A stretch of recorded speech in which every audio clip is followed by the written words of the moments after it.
Just over a week now into President Donald Trump's second term, and the U.S. has already seen major impacts to nearly every sector. Yeah, we're talking about everything from banking to healthcare to the Justice Department. Let's go ahead and check in now with or on the biggest headlines from our Washington correspondent and political reporter from The Hill, I should say, Julia Manchester.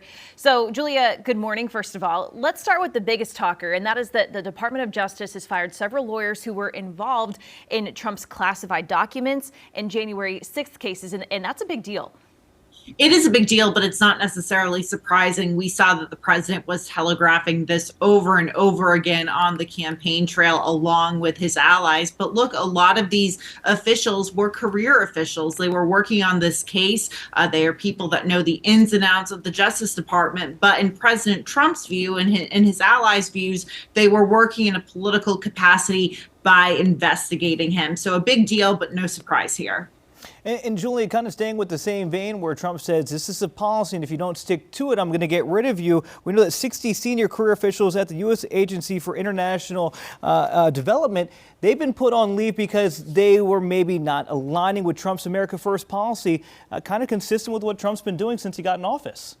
Yeah, and it comes really as, a lot of aid has been frozen. So look, I mean, what you see is President Trump coming into this new administration, and whether it is this situation with USAID or, the Justice Department, or even getting rid of the inspectors generals from a number of different government agencies, Donald Trump is coming into Washington really knowing how things work, and he's able to move quickly. And that's why you're seeing so much whiplash over the past week or so. He's been able to really go in with, the support he has in Washington and sort of craft an executive branch that matches what he wants. Now, in terms of whether, he's going to get pushback from Democrats, certainly on this. He's already getting that pushback, but certainly striking given that it's been only a week.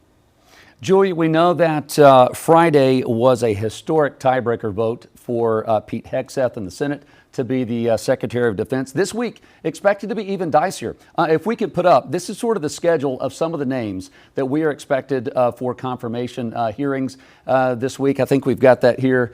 There we go. So Wednesday, we got RFK Jr. for Department of Health Human Services, Pam Bondi for U.S., I believe, the Department of Justice there. We've got Kash Patel, FBI Director, Thursday, and then, of course, Tulsi Gabbard, Director of National Intelligence, which could be the biggest challenge when you look at this list. What is it? Why is she so vulnerable when you look at Tulsi Gabbard's confirmation hearing this Thursday?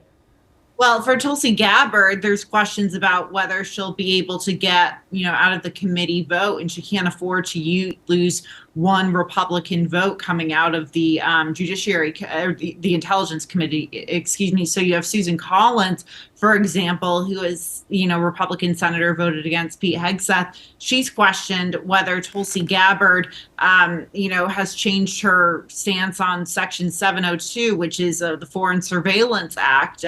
So there's a lot of questions, I think, Republicans have about Tulsi Gabbard that maybe they don't have about the others, the same kind of questions. Tulsi Gabbard has, gotten a lot of pushback on her stances on various issues. Her, 2017 meeting with former Syrian dictator Bashar al-Assad. So she has certainly been seen as the more vulnerable one of these nominees. And Julia, you kind of mentioned how Trump is coming into Washington kind of already knowing how things are working, and that's probably part of the reason why we're seeing things move so quickly. And one of those big things that's moving fast is immigration. We know that there were more raids yesterday for people who are undocumented, especially those who've committed violent acts. What else can we expect coming up with that?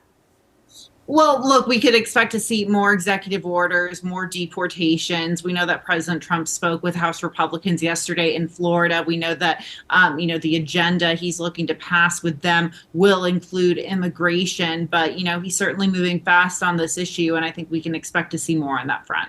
Julia, we've seen even some of Republican senators being critical of Trump's moves. Lindsey Graham being critical of some of the pardons and the way he's being handled. What is the mood on Capitol Hill, even from those in the GOP, at the way that Trump's kind of run roughshod through the first week of his presidency? Well, you've seen some criticism, but overall, I think Republicans are pretty united behind him. I mean, you had House Republicans gathering in Doral, Florida, at Trump's property yesterday to talk about how they're going to pass that agenda through. Trump very much talking about how they need to stay unified. So, of course, there's some, critics, but on the Republican side, but I wouldn't say it's enough to really put a dent in Trump's agenda. All right, well, that agenda, this is the beginning of Tuesday, Julia, so we know a busy week ahead. Julia Manchester with The Hill, thanks for your time this morning. We appreciate it.